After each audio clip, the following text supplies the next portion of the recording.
Public आता हेरले भाई तुम्हाला भाई भाऊस भाऊस तो बोझ कर लेना पण आता भाई भाऊस से माटे तुमने भीनिस से माटे ने बारीक से बच्चा से माटे इसी में तुमने माटे एक दुकान लेना वगैरे न्यू बालाजी फॅशन बराबर तो चला जो हेरले यो 4 रस्ता हा वगैरे ना आणि यो આપણે સીધા જાયો બજારમાં રસ્તા તો ચાલ तुम्हाला માં લી જા પબ્લિક માં 4 રસ્તાवरून भाई बजार में एंटर हुई गए हम दोस्तार यो वगैरे ना पेट्रोल पंप हा आणि તેને એક્ઝિટ માં यो रोड हा रेल्वे वा रोड हा તો આપણે એ સીધા જ જાવલા બરાબર ઈ સીધા આપણે आता આપણે ન્યू बालाजी फॅशन માં આપણે જો દુકાન હા તો સુધીમાં तुम्हाला ली जा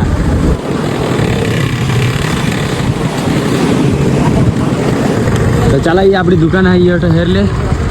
तो चला आता जी जी व्हेरायटी હતી तुम्हाला मग दाखवी दे फटाफट हेरा दोस्तार तुमने માટે મજબૂત હુડેલી અને આમ ત્યાર પછી એક કોરિયન ટી શર્ટ હાથ તો तुम्हाला તેમાં આખી જ વેરાયટી मिल जाल दोस्तार बराबर અને એ શર્ટ ની વાત करो तो शर्ट में भी तुम्हाला આખી જ વેરાયટી मिल जाल ત્યાર પછી બેગી પેન્ટ भी मिल जाती लेडीज ની વેરાયટી માં વાત करो तो pair set palazzo set narrow T shirt बद्दी જ A to Z वस्तू तुम्हाला आठव मी जावला तो तुम्ही टेन्शन नको ले तो भाऊस बहिणीस तुम्ही कोणाला वाटेरता आहात तुमने अख्खे परिवार सला लिहून ये ने शॉपिंग करी जा आपल्या आयडी ला फॉलो करला भूलसेल नको।